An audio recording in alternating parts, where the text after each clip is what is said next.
Irmãos, geralmente o mês de janeiro, né, é um mês mais... muitas pessoas viajam, né, um mês mais esvaziado mesmo. Alguns irmãos aproveitam essa data para saírem de férias, né, visitarem a família. E é importante também esse tempo, né, porque a gente pode tratar de alguns assuntos que nós não tratamos durante todo o ano, né? Então, sempre em janeiro, ali, início de fevereiro, eu procuro trazer algum tema, né, na escola dominical, e essa mês de janeiro, né, com a graça de Deus, nós estaremos dando uma olhadinha aí sobre um panorama, né, de algumas religiões não cristãs, tá?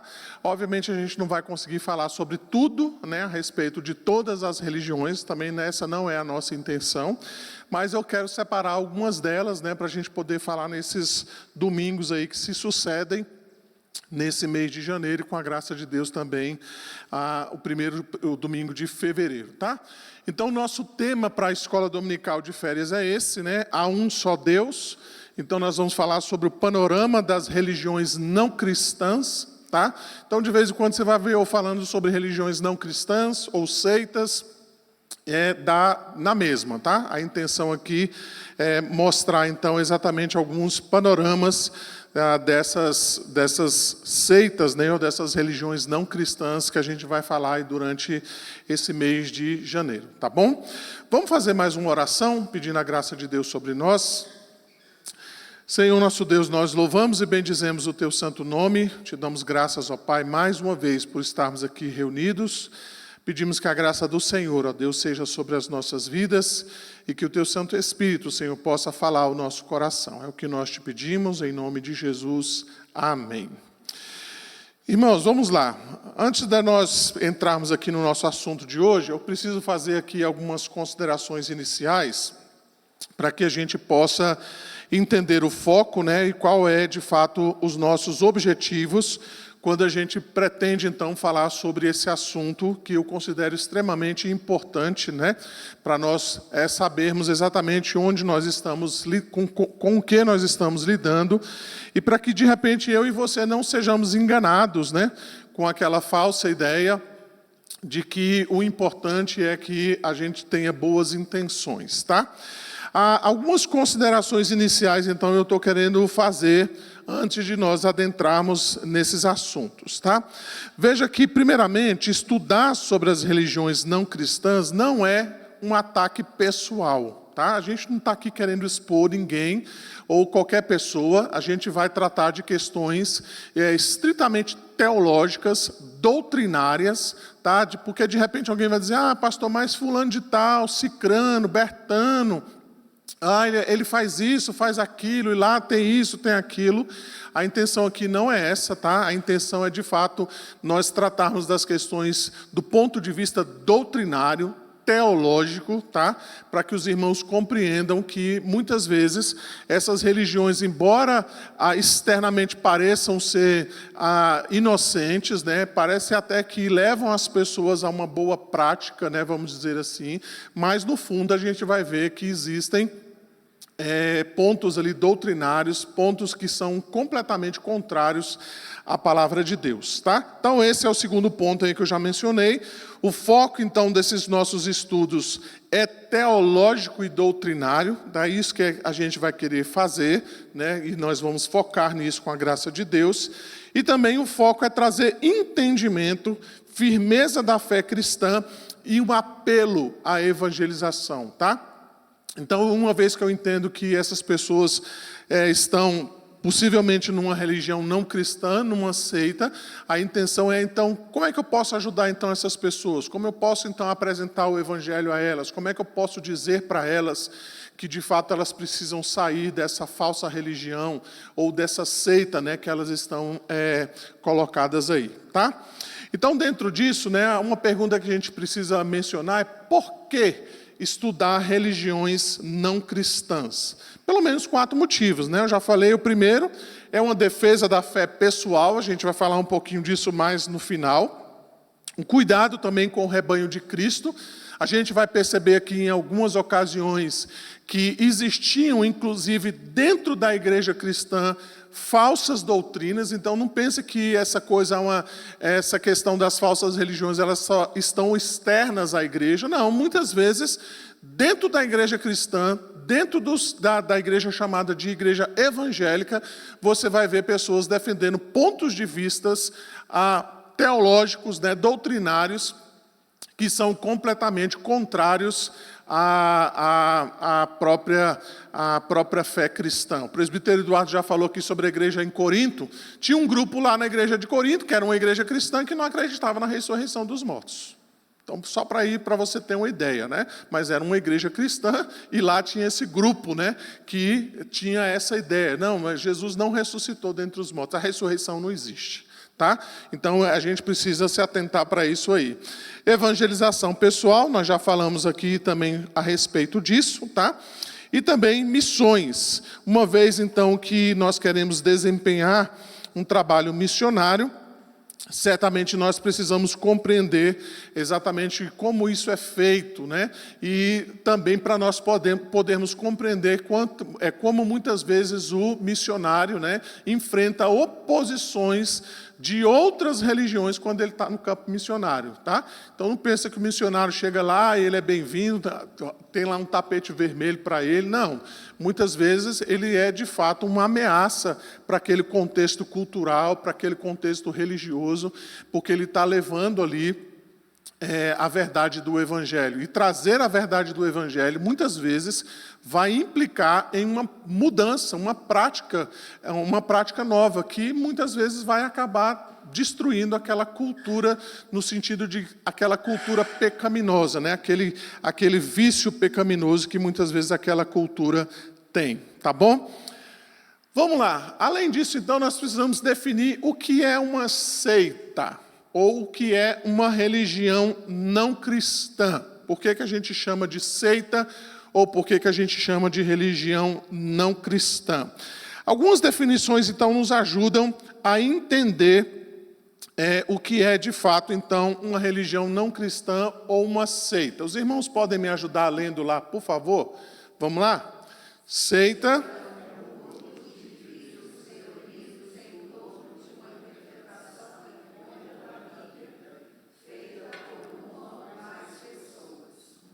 Ok, a próxima.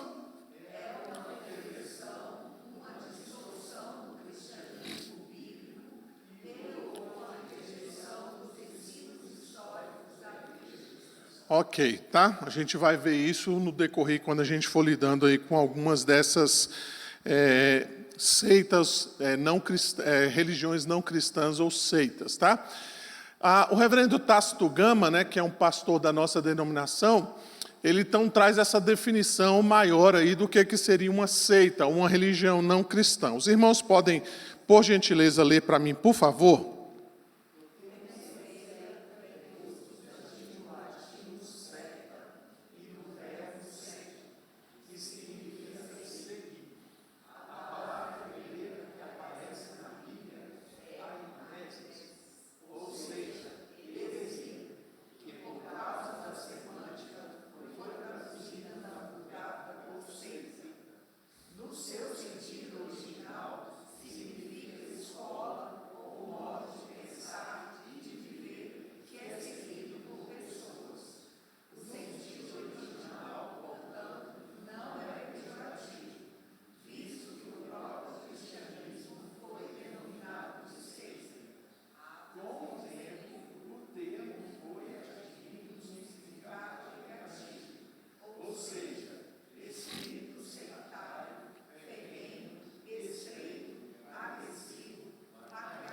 Isso, tá? A gente vai entender por que ele é chamado, então, de um processo sectário e por aí vai, tá?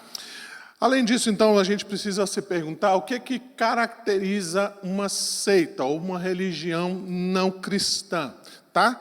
Pelo menos duas coisas importantes aí para a gente entender a caracterização de uma seita, A primeira delas, então, é a adição, ou seja, o grupo adiciona algo à Bíblia.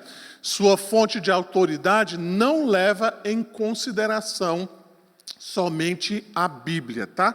Embora algumas dessas seitas chamadas de não cristãs, né, elas têm a Bíblia como, digamos assim, a palavra de Deus, ou elas até mesmo seguem alguns ensinos da Escritura, elas adicionam alguma coisa à Escritura, elas adicionam alguma prática, elas adicionam algum livro, elas adicionam algum profeta ou alguma profecia, tá? Então elas não se restringem apenas ao ensino da Escritura, ao ensino da Bíblia. Elas vão um pouco além disso, por isso então elas são chamadas de religiões não cristãs ou de seita, tá? Veja, por exemplo, Apocalipse, capítulo 22, os versos 18 e 19. Ali Jesus vai dizer assim: eu, a todo aquele que ouve as palavras da profecia deste livro, testifico. Se alguém lhes fizer qualquer acréscimo, Deus lhe acrescentará os flagelos escritos neste livro. E se alguém tirar qualquer coisa das palavras do livro desta profecia, Deus tirará a sua parte da árvore da vida, da cidade santa e das coisas que se acham escritas nesse livro. Além disso, Provérbios, capítulo 30, os versos 5 e 6, dizem o seguinte: toda a palavra de Deus é pura, ela é escudo para os que nele confiam. Nada acrescentes às suas palavras, para que não te repreenda e seja achado mentiroso. Deuteronômio, capítulo 4, verso 12, determina o seguinte: nada acrescentareis à palavra que vos mando, nem diminuirei dela, para que guardeis os mandamentos do Senhor vosso Deus, que eu vos mando, tá? Além disso, Deuteronômio, capítulo 12, o verso 32, diz o seguinte: tudo o que eu te ordeno observarás, nada lhe acrescentarás, nem diminuirás. Deuteronômio está dizendo, então, você não pode acrescentar nada à palavra de Deus e você também não pode tirar nada da palavra de Deus, tá? Retirando, então, aqueles princípios, tá? Então, dentro disso ainda, dentro da adição, nós vamos ver, por exemplo, né, algumas dessas falsas religiões ou essas seitas. Você vai encontrar, por exemplo, né, a gente vai falar sobre isso em uma das nossas aulas, sobre o adventismo do sétimo dia. Se você conversar assim rapidamente com um adventista, você vai até dizer, né, puxa, essa igreja é uma igreja cristã. E por muitos anos, né, muitos crentes achavam que realmente o adventismo é uma religião cristã, né? Muitos foram influenciados, aí, não sei se você é dessa época, né? Muitos foram influenciados, por exemplo, pelo grupo Prisma, né? Vocês lembram do grupo Prisma? Lembram não, né? Ixi, eu estou ficando velho então, né? O grupo Prisma era um grupo da igreja adventista e muitas igrejas evangélicas cantavam as músicas do grupo Prisma, que era um grupo, né, de música que era da igreja adventista do sétimo dia. Mas o adventismo, eles não se baseiam só nas escrituras, ele tem as profecias da Ellen White, né? Então eles vão além disso, né? Ellen White para eles é a profeta deles, e a gente vai perceber que eles têm algumas questões relacionadas a questões doutrinárias, né? Como, por exemplo, a questão da expiação de Cristo, né? Então, para o adventista, Cristo não expiou ainda os pecados, ele continua expiando os pecados, né? A gente vai falar um pouquinho disso mais adiante, tá? Você vai encontrar religiões, por exemplo, como os mórmons, né? Que também adotam parte da escritura, mas ele também tem os livros, ele tem o livro dos mórmons, né? Ele tem um livro próprio em que eles adotam. Você vai ver também, por exemplo, religiões kardecistas, né? Ou espíritas kardecistas, que muitas vezes vão citar a Bíblia. né? Muitas vezes vão trazer versículos bíblicos, mas eles acrescentam à própria Escritura outras coisas, né? Ou uma profecia, ou uma revelação, ou uma interpretação equivocada, né? da doutrina bíblica. Se você já teve a oportunidade, né? Eu não sei se você ajudou durante algum tempo a Legião da Boa Vontade, mas se você pega, por exemplo, os livros, né? Eles têm uma revista, né? E esses dias eu estava num consultório médico, tinha uma lá, né? E aí eu fui ler o que estava escrito lá. Puxa, é maravilhoso você olhar aquilo ali e se você não tem um entendimento claro das Escrituras, você diz, gente, isso aqui é uma religião cristã. Né? Porque eles falam de Jesus, eles falam do Espírito Santo, eles falam da obra de Cristo, eles falam da necessidade de você ajudar o próximo, eles mostram ali através dessa revista as diversas ações sociais que eles têm em todo o Brasil e por aí vai. Então, alguém que não conhece de fato a verdade, vai olhar aquilo ali e vai dizer, puxa vida, isso aqui é algo maravilhoso. Né? Alguém religioso que realmente está ajudando alguém que necessita, né? Você pode ver as próprias publicações, né, que o pai Vaneto fazia, o que ele falava no rádio, né? Agora não fala mais, porque ele faleceu recentemente, né? Então, tudo isso pode levar pessoas a pensar, puxa vida, né? A LBV realmente é uma religião cristã, né? Mas eles têm acréscimos que nós vamos perceber, né? Através aqui dos nossos estudos, né? Então percebam que, embora essas religiões, elas muitas vezes tiram parte da sua doutrina da própria Escritura, e alguém já disse o seguinte, né? Que a Bíblia é a mãe de toda heresia, né?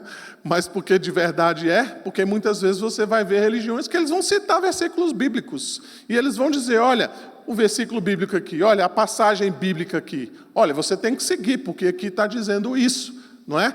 Então tem aquela passagem bíblica, por exemplo, né, que diz que o homem não pode ter o cabelo cortado como uma franja. Então tem um versículo bíblico que fala sobre isso, né?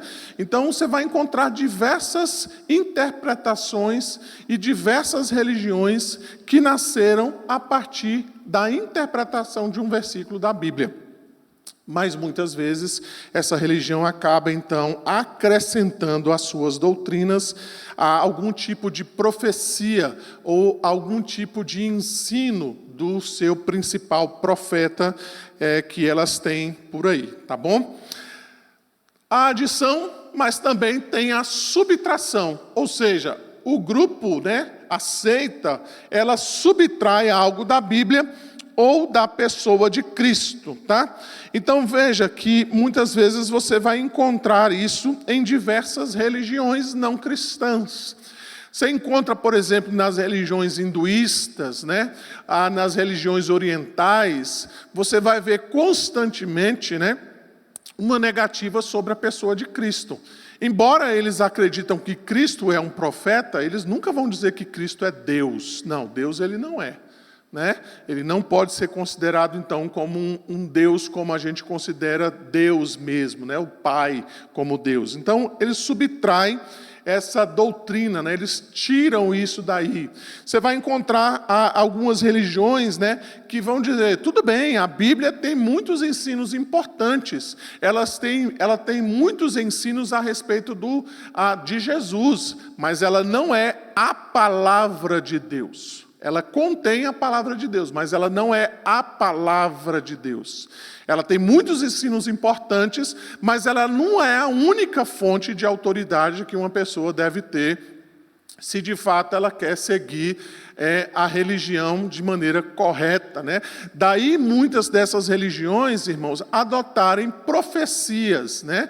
Já mencionei aqui, por exemplo, o Adventismo, né? Que adota então as profecias de Ellen White. Você vai ver, por exemplo, o próprio islamismo, que adota para si o Alcorão, né? E e as profecias que você encontra lá. Maomé, para eles, não é apenas o fundador da religião islâmica, mas ele é o último profeta, inclusive superior ao próprio Senhor Jesus Cristo. Então, isso é extremamente divulgado no islamismo. Até mesmo dentro da igreja cristã, né, dita como igreja evangélica, você vai encontrar pessoas que elas não seguem apenas o ensino da Escritura. Essas pessoas muitas vezes são guiadas e são dirigidas por meio de profecias, né? E muitas dessas pessoas tomam, inclusive, decisões importantes na vida delas, baseados numa profecia que ela recebeu lá de uma pessoa que disse para ela: olha, Deus está dizendo para você fazer isso e para você fazer aquilo. Para vocês terem uma ideia, né, isso não é coisa da minha cabeça.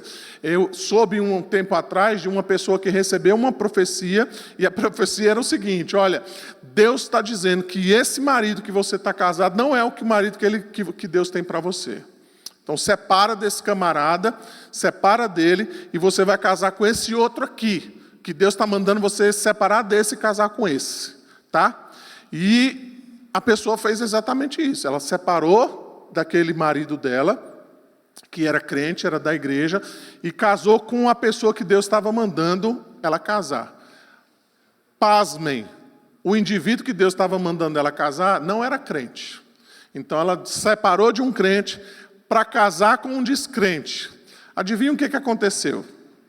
2 casamentos acabaram. Acabou o primeiro, porque ela foi atrás da profecia que Deus havia dado, e o segundo casamento com um não crente não deu certo, porque o não crente começou a bater nela, ela falou: não é possível. Então ela separou a segunda vez, tá? Então muitas vezes as pessoas fazem isso. Elas seguem a vida delas, elas tomam decisões importantes como essa, baseadas numa profecia que elas receberam de alguém, e Deus estava dizendo: faça isso, faça aquilo. Então elas subtraem, né, a suficiência da própria Escritura, e elas começam a seguir então coisas ou ensinamentos que não estão baseados nas Escrituras. Você vai encontrar religiões que vão diminuir o sacrifício expiatório de Jesus, né, dizendo: olha, ok, que tudo bem que Jesus tenha morrido na cruz, mas isso não é suficiente, você precisa fazer alguma coisa além disso, né? A salvação pela graça não é só isso, você precisa fazer algum tipo de sacrifício, você também precisa fazer a sua parte. Lembra que o apóstolo Paulo enfrentou isso lá com os Gálatas? Lembram disso? Os Gálatas, então, estavam dizendo: olha, não é suficiente você simplesmente crer em Cristo, vocês precisam guardar a lei de Moisés, vocês precisam, então, seguir os mandamentos da lei, porque senão vocês não vão ser salvos, tá? Então, você vai encontrar diversas religiões que subtraem o ensino claro, limpo e simples da Escritura, quando eles tentam, de alguma maneira, subtrair essas verdades a respeito da pessoa de Cristo, a respeito da salvação em Cristo Jesus, tentam subtrair a suficiência da Escritura, dizendo que a Bíblia não é completamente suficiente, você precisa de algo a mais, você precisa de um complemento, então, para você ter a sua fé de maneira verdadeira, ok? O que, então, ainda caracterizando as religiões não cristãs, né? Então, o Dr. Augusto Nicodemos, ele tem um artigo muito interessante, depois vale a pena você dar uma olhadinha lá na internet, mas ele descreve, então, 5 fatores que são comuns nessas religiões não cristãs, tá? Então, quero mencionar aqui para vocês. O primeiro deles eu já falei, ou seja, essas religiões, elas têm outra fonte de autoridade além da Bíblia. Ainda que elas adotem a Bíblia como palavra de Deus, elas acrescentam algo mais: um livro, um profeta, uma profecia, o magistério da igreja, as decisões desse magistério, e por aí vai, né? Então isso se torna, muitas vezes, inclusive, a altura da própria Escritura, ou seja, a decisão do magistério, por exemplo, ela é ela tem o mesmo valor da Escritura. A profecia daquela religião, ou o profeta daquela religião, ele fala na mesma autoridade que os profetas que estão na Escritura, que o próprio Senhor Jesus Cristo, por exemplo, né, como é o caso do islamismo, né, que coloca Maomé acima, inclusive, do próprio Cristo, né? Então, para eles, Maomé é o último profeta, ele é maior, inclusive, do que o próprio Senhor Jesus Cristo, tá? Então, enquanto os cristãos admitem apenas a Bíblia como fonte de conhecimento verdadeiro de Deus, essas seitas ou essas religiões não cristãs, elas adotam outras fontes. Como eu disse, livros, profecias, profetas, algum acréscimo na Escritura. A Bíblia, para eles, não é a única fonte de autoridade, mas para nós a única fonte de autoridade é a Escritura. Nós já falamos sobre isso também. O que caracterizam essas seitas ou essas religiões não cristãs? Elas diminuem a pessoa de Cristo. Eu já falei isso em outras ocasiões. Se você quer ver se uma religião é verdadeira ou não, pergunte a essa religião o que eles pensam de Cristo.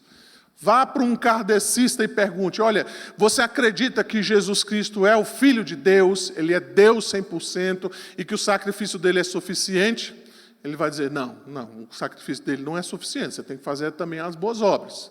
Pergunte a um muçulmano, pergunte a um adventista, pergunte a outras pessoas ou em outras religiões, pergunte às religiões orientais o que eles pensam sobre Cristo. E aí você vai ver a resposta que eles vão te dar a respeito dele, tá? Outra coisa, geralmente essas seitas, elas ensinam a salvação pelas obras. Então o doutor Augusto Nicodemos diz assim, essa é uma característica universal de todas as seitas. Por acreditarem que o homem é intrinsecamente bom, elas pregam que o homem pode acumular méritos e vir e merecer o perdão de Deus através de suas obras praticadas neste mundo. Embora as seitas sejam muito diferentes em sua aparência externa, são iguais nesse ponto. Algumas falam da fé, mas sempre entendem a fé como sendo um ato humano meritório. Então, o que o Dr. Augusto Nicodemos está dizendo aqui? Essas religiões, elas sempre pregam a salvação pelas obras.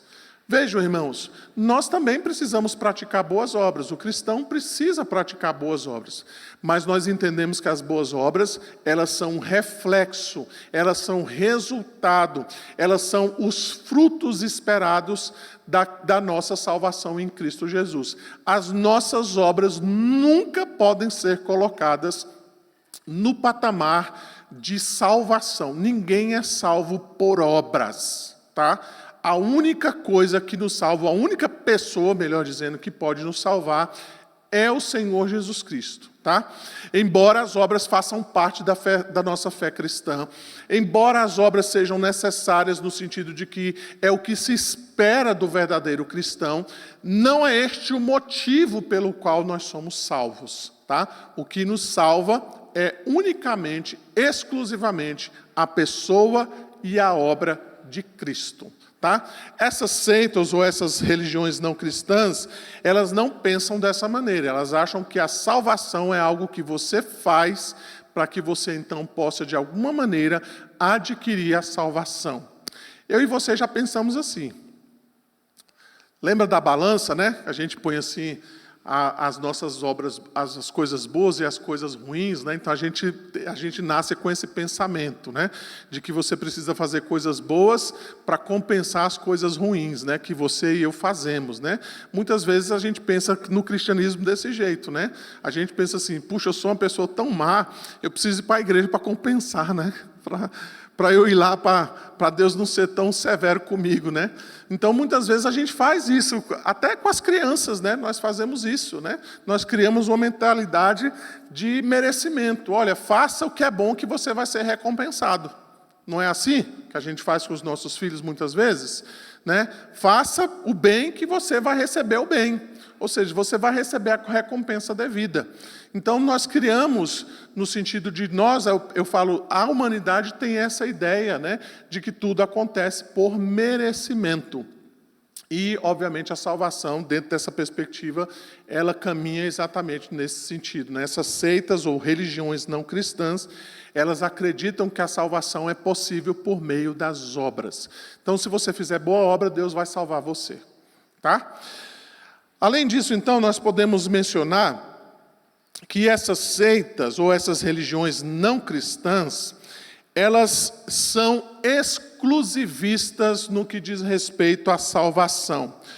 Ou seja, essas seitas ou essas religiões não cristãs, elas dizem, você só pode ser salvo, ou você só será salvo se você fizer parte do meu grupo. Se você fizer parte da minha denominação, se você fizer parte da minha religião, você vai ser salvo. Se você não fizer parte desta religião, se você não fizer parte desse segmento, se você não seguir os princípios que estão nesta religião, você não vai ser salvo, tá? Então aqui só para abrir um parênteses, tá, irmãos? Quando a gente pensa, por exemplo, na Igreja Presbiteriana do Brasil, né, algumas pessoas às vezes têm essa ideia, a Igreja Presbiteriana do Brasil, ela não advoga para si exclusividade na salvação, tá? Então nós cremos que existem outras igrejas evangélicas, outras igrejas cristãs, das quais Deus opera e Deus salva e transforma, tá? Mas a religião aqui, não cristã, aceita, ela vai dizer, vem para o meu grupo, senão você não vai ser salvo. Você só vai ser salvo se você estiver aqui, tá? Então é uma característica que nós vamos encontrar por aí, tá bom? Em quinto e último lugar, essas seitas também, elas sempre se consideram o grupo fiel dos últimos tempos. Então elas dizem assim, olha, a igreja apostatou, elas abandonaram o verdadeiro evangelho, então elas abandonaram a verdadeira religião, mas agora nós estamos criando uma nova religião para restaurar, para renovar. Nós somos de fato o grupo do qual Deus vai salvar, né? O grupo que Deus então vai transformar. Eu não sei se vocês lembram também, né? Na década de 80, acho que no final da década de 90, existia um grupo, né, que era dirigido, ficou até famoso, né, eu não sei se vocês lembram, né, eu estou falando só de coisa velha hoje, mas eu não sei se vocês lembram que tinha um personagem do Chico Anísio, que chamava Jim Jones, né? Acho que era esse o nome dele, que ele fazia ali uma questão cômica, né? De recolher dízimos ali, né? Então ele tinha uma musiquinha e por aí vai. Esse Jim Jones, ele representava um líder religioso que levou pessoas à morte através do suicídio, porque ele pregava isso, olha, nós somos o último grupo que Deus vai salvar, mas para que a gente seja salvo, a gente precisa ir para um lugar, e ali ele levou pessoas ao suicídio. Nessa ideia de que aquele grupo, então, era o grupo que Deus ia salvar, era o remanescente dentro disso, né? Então, muitas vezes, esses grupos, né, eles têm essa ideia de que nós somos o grupo, o último grupo, aquele grupo que Deus, de fato, vai salvar, que Deus, então, vai trazer restauração. Dentro disso, então, irmãos, caminhando, nós vamos perceber que Jesus lidou com religiões não cristãs. Nos tempos de Jesus também haviam grupos religiosos. Existia ali, por exemplo, os saduceus. Você vai encontrar Jesus lidando com esse povo. Eles aceitavam apenas o Pentateuco, ou seja, apenas os 5 livros do Antigo Testamento. Eles rejeitavam todo o restante, né? Eles não acreditavam no restante da revelação do Antigo Testamento, né? Então eles só aceitavam esses 5 livros. Eles não acreditavam na ressurreição dos mortos, tá? Então os saduceus não acreditavam nisso. E é interessante, né, porque há um episódio em que os saduceus vão se encontrar com Jesus, e você deve se lembrar dessa história. Eles então chegam diante de Jesus e contam ali uma história, né, de uma mulher que casou com um dos filhos de um pai, né, e esse rapaz então morreu. E aí então o irmão teve que assumir essa esposa, o segundo irmão também morreu, aí o terceiro irmão assumiu aquela esposa, porque era assim que a lei dizia, né? Que quando uma mulher ficasse viúva, o irmão podia assumir então aquela esposa. E aí então 7 irmãos assumiram aquela esposa, e os 7 morreram. E aí então eles contam a história assim, olha, quando vier a ressurreição dos mortos, perguntam querendo pegar Jesus, né? Quando vier a ressurreição dos mortos, quem de fato vai ser a esposa? De quem será essa mulher? Essa mulher será a esposa de quem? Dos 7 irmãos que ela casou. Veja, o saduceu perguntando sobre a ressurreição, mas ele não acredita na ressurreição dos mortos. Queriam pegar simplesmente Jesus ali nessa situação, tá? Então vejam que existia esse grupo, então, chamado saduceus, tá? E que Jesus teve que lidar muitas vezes com esses indivíduos. Tinha também um outro grupo, né, chamado de fariseus. E aqui eu preciso ser honesto, né, com o fariseu, porque a gente conhece o lado pejorativo do farisaísmo, né? Mas veja, o fariseu era uma coisa boa. Quando o povo foi levado para o cativeiro, né, por 2 vezes, e eram então os fariseus e os escribas, por exemplo, Esdras era um escriba. O que eles faziam? Eles preservaram a lei de Moisés, eles copiavam a lei, eles mantiveram durante muito tempo, mesmo no cativeiro, eles mantiveram a religião judaica, né? Mantiveram ali aceso o judaísmo, para que o povo não se debandasse então para as religiões não pagãs, não cristãs, né, as religiões pagãs daquela época. Então o fariseu, ele ensinava e interpretava a lei de Deus para o povo, a fim de que eles pudessem manter acesa aquela esperança de que Deus ia restaurar o seu povo. Mas o fariseu se tornou alguém orgulhoso, né? O fariseu se tornou alguém hipócrita, o fariseu se tornou alguém legalista, e é isso então que nós encontramos quando Jesus chega e ele lida então com esse grupo, né, chamado de fariseus. Então diversas vezes Jesus chama esse povo de hipócrita, né? Por que eles eram hipócritas? Porque eles não guardavam a lei de Deus, mas obrigavam as pessoas a guardarem a lei de Deus. Eles acrescentavam algo à lei de Deus e eles interpretavam a lei de Deus de maneira equivocada muitas vezes. E Jesus então lidou com esse grupo, né? Eles mantinham as tradições, eles fechavam o reino de Deus para aquelas pessoas que queriam adentrar ao reino de Deus. Então eles faziam de tudo exatamente para poder criar prosélitos, né? Pessoas que vinham de outras religiões.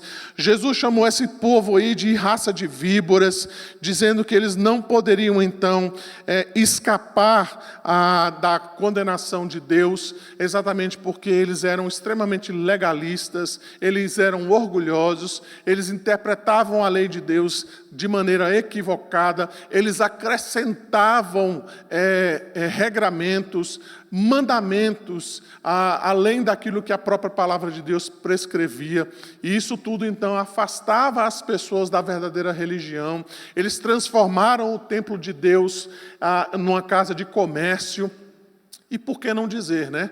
Os fariseus, juntamente com os saduceus, eles fizeram de tudo para crucificar o Filho de Deus, né? Então Jesus lidou com esse grupo aí, tá? Além disso, então, nós vamos ver que os próprios apóstolos também lidaram com religiões não cristãs. Você vai encontrar, por exemplo, bem no iniciozinho ali do livro de Atos, você vai ver, por exemplo, e a gente vai daqui a pouco falar de outros assuntos aqui, de outros exemplos, mas você vai ver bem no iniciozinho do livro de Atos, ali no capítulo 15, em que aquele concílio em Jerusalém precisava lidar exatamente com essa situação. O que fazer com aquelas pessoas que estavam se convertendo ao cristianismo e elas deveriam ou não guardar a lei de Moisés? Então existiu essa celeuma, né? Existiu essa questão aí que eles precisavam decidir. E o que ficou decidido então? Ficou decidido que eles não precisavam guardar a lei de Moisés, que eles tinham que se abster da carne sacrificada aos ídolos e da imoralidade. E assim então os apóstolos puderam sair e pregar o evangelho dessa maneira, né? Mas eles lidaram com diversas religiões, e a gente vai ver exatamente isso aqui daqui a pouco. Um pouquinho mais adiante, lá em 1 Timóteo capítulo 4, você vai ver o apóstolo Paulo instruindo o jovem pastor Timóteo para que ele pudesse pregar a palavra de Deus, para enfrentar aqueles que tinham uma mente cauterizada. Pessoas que estavam sendo enganadas, pessoas que estavam sendo levadas por falsos ensinos, por falsas doutrinas. E o apóstolo Paulo, então, instiga aquele jovem pastor a fim de que ele possa, então, levar a palavra de Deus para que essas pessoas pudessem conhecer as verdades de Deus. Além disso, então, nós podemos mencionar essas 3 igrejas, Éfeso, Pérgamo e Tiatira, que também enfrentaram situações em que existiam dentro delas pessoas que traziam falsos ensinos, falsas doutrinas. Eu quero convidar você a abrir a Bíblia lá em Apocalipse capítulo 2, para a gente poder dar uma olhadinha aí nesses 3 exemplos que aparecem aí para nós. Efésios capítulo 2.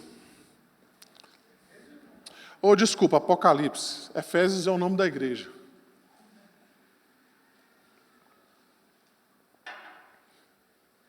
Ainda bem que tem alguém atento ali. Veja, por exemplo, Éfeso, capítulo 2, o verso 6 de Apocalipse, diz aí: Tens, contudo, a teu favor que odeias as obras dos nicolaítas, as quais eu também odeio. Esse grupo dos nicolaítas, né, provavelmente era um grupo, né, que era conhecido ali por seguir umas doutrinas de uma pessoa chamada Nicolau. E o que eram essas doutrinas? Essas doutrinas, então, instigavam os cristãos daquela época a praticarem a imoralidade sexual. Éfeso, né, a cidade de Éfeso, era conhecida, então, por ter nela o templo de Diana. Então era um templo grande, onde existia ali não só sacrifícios à deusa Diana, mas existia ali também os prostitutos cultuais, né? Tanto homem como mulher, que o adorador então ia para aquela ocasião, ele não só oferecia sacrifícios a Diana, né, mas ele também praticava imoralidade sexual. Ou seja, ele pagava para ter relações sexuais com esses prostitutos, seja mulher ou seja homem. Tá? Então, existia um grupo dentro da igreja em Éfeso, tá, que dizia para os crentes: olha, você pode ir lá, não tem problema nenhum.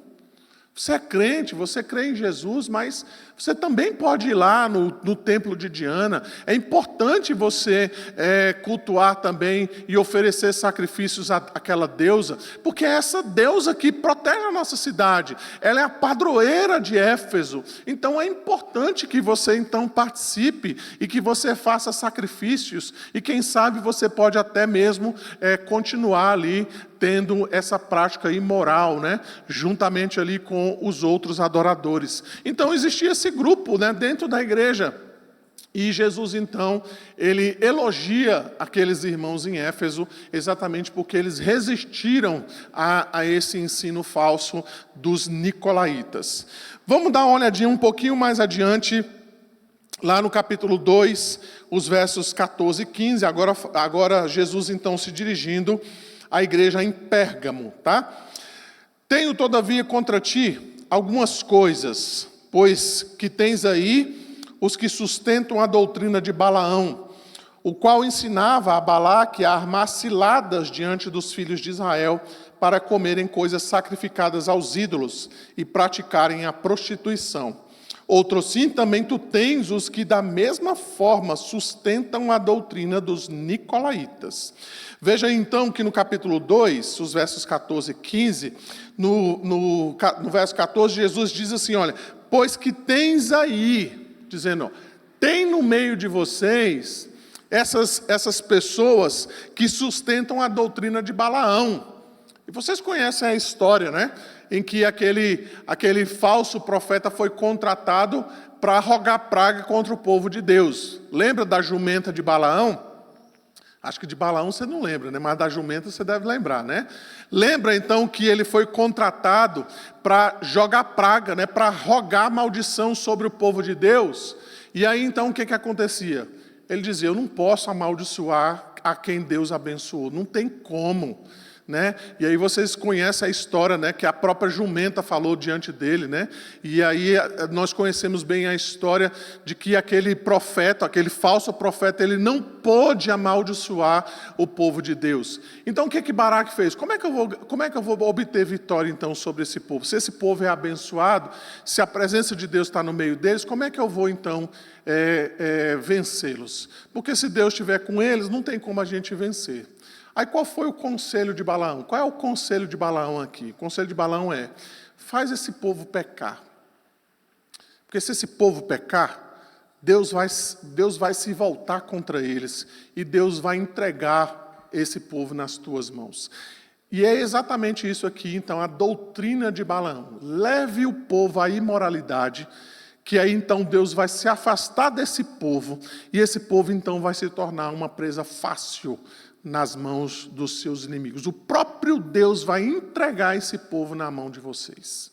Porque Deus vai ficar tão irado, Deus vai ficar tão revoltado com esse povo, Deus vai ficar tão furioso com eles, que o próprio Deus então vai entregá-los nas mãos de vocês. Essa é a doutrina de Balaão.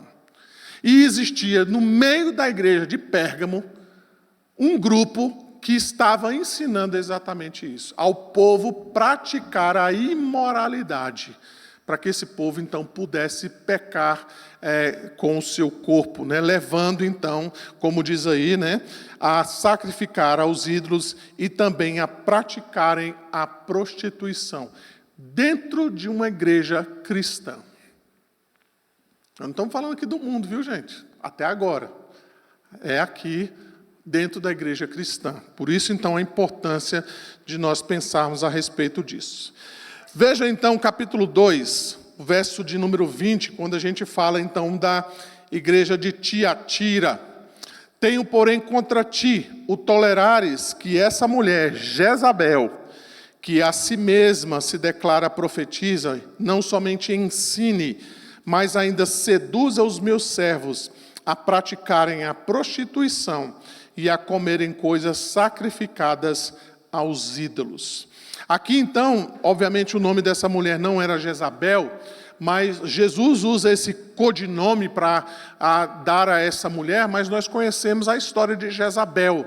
Jezabel é a esposa do rei Acabe, que foi um dos piores reis de Israel, que foi enfrentado ali pelo profeta Elias. Vocês conhecem a história, né?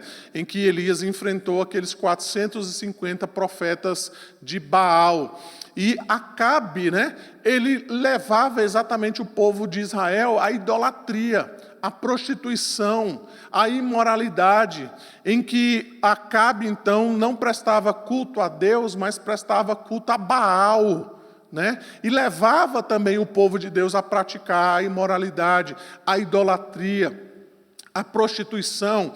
E se você ler a história lá do rei de Israel, né, desse Acabe, né, você vai perceber que em certo momento vai ser escrito assim: Jezabel instigava o seu marido a praticar coisas imorais. Ou seja, Jezabel, ela fazia com que Acabe então praticasse ainda mais aquela imoralidade. Se você se lembrar, a Jezabel pôs medo no coração do profeta Elias, porque ela diz: eu vou matar esse profeta, eu vou atrás dele e vou acabar com ele. E aí ele, pernas para que te quero. Aqui então está sendo dito que existia uma mulher com esse mesmo perfil. Obviamente o nome dela não era Jezabel, mas aqui Jesus identifica esta mulher no meio da igreja cristã, que levava então os crentes, ou instigava os crentes daquela igreja a comerem coisas sacrificadas aos ídolos e também a praticarem a prostituição.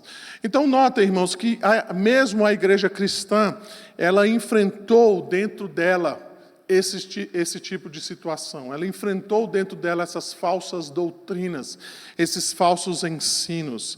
E a gente vai ver aqui algumas questões daqui a pouco, tá? Então, dentro disso, a gente precisa pensar sobre a centralidade da doutrina, porque ela nos livra das seitas. Então, você vai ver em toda a Escritura que o que nos traz cura das falsas religiões e dos falsos ensinos é a doutrina sadia.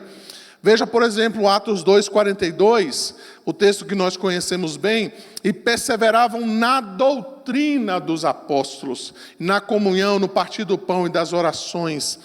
Deuteronômio 32, verso 2, goteje a minha doutrina como a chuva, destile a minha palavra como o orvalho, como chuvisco sobre a relva e como gotas de água sobre a terra. Provérbios 4:2, porque vos dou boa doutrina, não deixeis os meus ensino. Mateus 7:28, se você estiver anotando, quando Jesus acabou de proferir essas palavras, estavam as multidões maravilhadas da sua doutrina. Romanos 6:17, graças a Deus, porque outrora, escravos do pecado, contudo viestes a obedecer de coração a forma de doutrina a que fostes entregues. Romanos 16, verso 17, rogo-vos, irmãos, que noteis bem aqueles que provocam divisões e escândalos, em desacordo com a doutrina que aprendestes, afastai-vos deles. Paulo, escrevendo a Timóteo, em 1 Timóteo 6, o verso 1 e também o verso 3, todos os servos que estão debaixo de julgo considerem dignos de toda honra o próprio Senhor, para que o nome de Deus e a doutrina não sejam blasfemados. Se alguém ensina outra doutrina e não concorda com as sãs palavras de nosso Senhor Jesus Cristo e com o ensino segundo a piedade, Paulo vai dizer então depois que nós devemos nos afastar dessas pessoas. Escrevendo a Tito, ele diz que o presbítero, o líder da igreja, o pastor, o episcopo, ele deve ser apegado à palavra fiel, que é segundo a doutrina, de modo que tenha poder tanto para exortar pelo reto ensino, como para convencer os que se contradizem. Ainda escrevendo a Tito, Paulo vai dizer, tu, porém, fala o que convém à sã doutrina, não furtem, pelo contrário, deem prova de toda fidelidade, a fim de ornarem em todas as coisas a doutrina de Deus, nosso Salvador. Então, todos esses versículos, irmãos, mostram para nós isso, da importância da doutrina, do ensino, da sã doutrina, da verdade que deve ser pregada, então, a fim de que a gente possa compreender e também fugir dos falsos ensinos. Além disso, então, nós vamos perceber que a Bíblia, ela revela, então, que a defesa da fé é algo necessário. Veja, por exemplo, alguns textos, eu queria que você acompanhasse comigo, os textos que nós vamos começar a ler, que estão ali em Atos capítulo 6, o primeiro deles. E a gente vai correr aqui com o tempo, mas é importante a gente verificar aqui algumas questões importantes. Nós já estamos chegando aqui ao final, tá? Veja, por exemplo, capítulo 6, os versos 8 a 10, naquele discurso, conhecido então, de Estevão, que foi um daqueles que foi eleito como diácono, ainda também no capítulo 6. O versos 8 a 10 vai dizer assim, Estevão, cheio de graça e poder, fazia prodígios e grandes sinais entre o povo. Levantaram-se, porém, alguns dos que eram da sinagoga chamado dos libertos, dos sirineus, dos alexandrinos e dos da Cilícia e Ásia, e discutiam com Estevão, e não podiam resistir à sabedoria e ao Espírito pelo qual ele falava.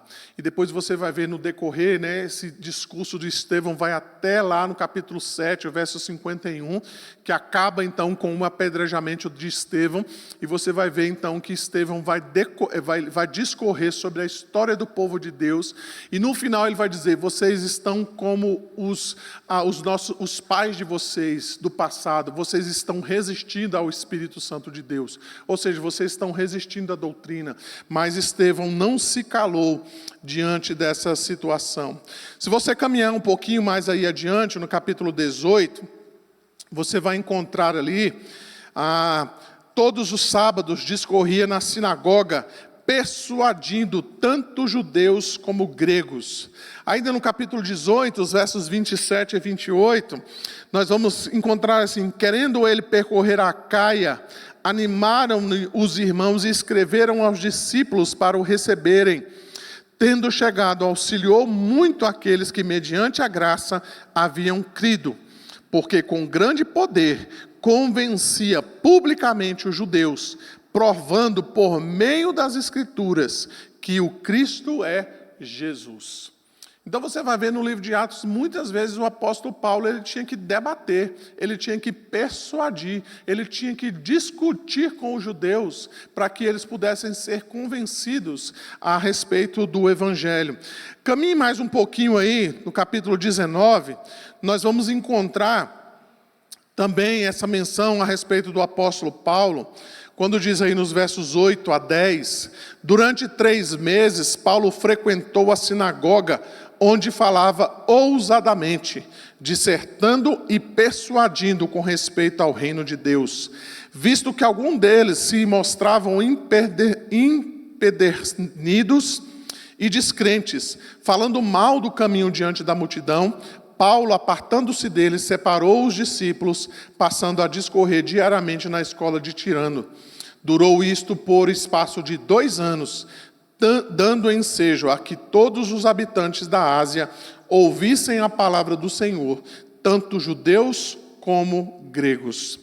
Ao escrever aos Coríntios, na segunda carta, no capítulo 10, o apóstolo Paulo diz lá no verso 5, toda altivez que se levante contra o conhecimento de Deus e levando cativo o pensamento à obediência a Cristo. Ele está dizendo, eu devo pregar o Evangelho exatamente para isso, para levar cativo todo pensamento à obediência a Cristo. Então veja o texto que nós já citamos lá em Tito 1:9, ele diz que o presbítero, o episcopo, ele deve manejar bem a palavra de Deus para convencer os que contradizem a palavra de Deus.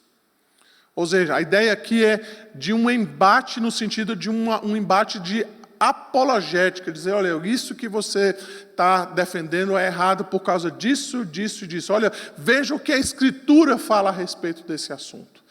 Então, a necessidade de se conhecer as doutrinas a respeito as doutrinas de Deus. Diante disso, então, irmãos, algumas considerações finais. Primeiramente, então, o cristão, ele não deveria ter qualquer tipo de receio quanto a identificar religiões não cristãs ou seitas de qualquer natureza. O cristão, ele nasce da verdade, ele vive pela verdade e ele deve pregar a verdade. Se de algum modo o cristão enxerga o cristianismo apenas como uma opção dentre outras, ele deve rever a sua profissão de fé a respeito do cristianismo. Então o cristianismo não é mais uma opção dentre outras. Ela é a única opção. Cristo não é apenas um caminho dentre outros caminhos para se chegar diante de Deus. Jesus diz, eu sou o único caminho, a verdade e a vida. Então, o cristianismo, ele nesse sentido, é uma religião exclusiva. Não exclusivista, tá? No sentido que eu falei agora há pouco, mas exclusiva, ou seja, o cristianismo, Cristo não aceita outro caminho que não seja ele. Não tem como nós chegarmos diante de Deus, não tem como nós encontrarmos a salvação se não for por meio de Cristo. Não são os nossos méritos, não são as nossas obras, não é aquilo que nós fazemos, não é porque a gente é bonzinho. O único meio de salvação, segundo a palavra de Deus, é o próprio Senhor Jesus Cristo. Além disso, então, nós podemos mencionar que estudos como estes devem nos ajudar a conhecer melhor a nossa fé. Além disso, deve ser um grande motivador para a evangelização dos que ainda vivem enganados. Por mais que religiões não cristãs pareçam oferecer consolo, conforto e verdade, Somente à luz da palavra de Deus, interpretada de modo correto, é que poderão ser verificadas. E por fim, então, eu cito aí essa frase, né, de Jean Karel Van Balen. Ele diz o seguinte: seitas são para nós como esmeril para nos polir. Elas nos amolam e estão lustrando nossa fé e nossa doutrina, para se tornarem limpas como um espelho brilhante. Também chegamos a conhecer Satanás e seus pensamentos, e seremos hábeis em combatê-lo. Assim a palavra de Deus torna-se mais conhecida. O que ele está querendo dizer? Que quando nós conhecemos então essas falsas religiões, essas falsas seitas, a gente tem condições de também conhecer melhor a nossa fé. Porque muitas vezes essas seitas, essas falsas religiões, elas agem exatamente nessas questões pequenas. Elas são muitas vezes tratadas como aquela pequena coisa, aquele pequeno engano que nós muitas vezes não nos apercebemos.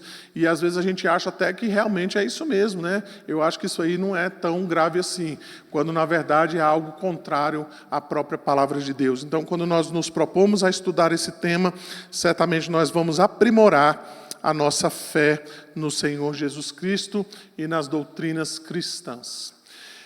Irmãos, antes de nós passarmos então aqui para finalizarmos, eu quero deixar em aberto aí se os irmãos têm alguma pergunta, alguma consideração.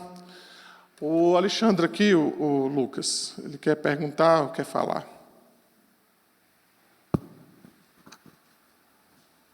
Obrigado. Bom dia. Duas considerações, pastor. Primeiro, sobre a sua fala sobre aquela suposta profecia que a mulher ouviu e levou ela a se divorciar, né? E casar com o não cristão. É aquela coisa, ainda que Deus queira revelar alguma coisa, Ele não vai ser contra a palavra dele, né? E a palavra dele fala que Ele odeia o divórcio, e Jesus é bem enfático em, eu creio que é Mateus 19, sobre o divórcio, que você não pode se divorciar por qualquer motivo, que foi esse caso. Então, Deus estaria se contradizendo em falar para a mulher se divorciar do marido cristão e se casar com o não crente. E sobre o segundo ponto é sobre a doutrina dos nicolaítas, né? Que Nicolau seria um dos diáconos, né? Que foram eleitos, né? Um dos 7, né? Em Atos 6. E a história que eu vi, né? É que ele pregava assim, né? Que ele fazia uma diferença entre o que você faz com o seu corpo e com a sua alma, né? Como o grego fazia. Para ele o que importava era a alma e não o corpo. Então, tanto faz o corpo. O problema disso é que ele teria oferecido a própria esposa para quem quisesse dormir com ela, fizesse assim, porque ele não via problema. Sim. Tanto faz o que você faz com o corpo, mas Cristo mostra que ele odeia isso. O que você faz com o seu corpo também importa, assim como a sua alma. Essa era uma das hipóteses, né? Que Sim. existia esse diácono, né? Que acabou tendo esses ensinos exatamente influenciado por essa cultura grega, né? O meu corpo não é importante, o importante é só a minha alma. Tem uns crentes assim que pensam assim hoje também. Irmãos, alguma outra pergunta? Sim. Diga, Luiz Carlos. Aí uma pergunta mais teológica do que pastoral. Qual seria a fronteira teológica de uma igreja verdadeiramente cristã? O credo niceno-constantinopolitano é confiável para... E o que você tem a dizer sobre as igrejas rejeitadas em concílio ecumênico, por exemplo, as Oriental Orthodox, que é miafisita, que são miafisitas, e as Assyrian Church of the East, que é nestoriana? Então, veja bem, a nestoriana teve vários problemas exatamente com a questão da pessoa de Cristo, né? Então, foi rejeitada se eu não me engano, foi no concílio de Nicéia, né? Não, foi no concílio de Éfeso 431 depois de Cristo. Então, já por causa disso, né? Por causa da própria pessoa de Cristo. O que a gente pode identificar que nos ajuda a vermos uma igreja cristã, de fato, né? Pelo menos a termos uma direção nesse sentido, é pelo menos nós identificarmos nessa igreja pelo menos as 3 marcas, né? Que foi aquilo que os reformadores viam, né, como sendo marcas necessárias para uma igreja cristã, que é a pregação fiel da palavra de Deus, né? O uso correto, né? A administração correta dos sacramentos e a disciplina bíblica, né? Então, quando a igreja tem pelo menos essas 3 marcas, né? E aí, obviamente, elas são pelo menos as 3 iniciais, ou pelo menos as 3 básicas, a gente pode dizer que existe ali uma igreja cristã. Por isso que eu mencionei no início, né, a igreja presbiteriana, ela não se trata como uma igreja exclusiva. Nós não acreditamos que somente o presbiterianismo salva, né? Podem ter outras igrejas, e certamente há outras igrejas, em que, possuindo essas marcas, né, essas 3 marcas pelo menos, elas podem sim ser consideradas como uma igreja cristã, tá? Uma igreja sadia, inclusive, tá?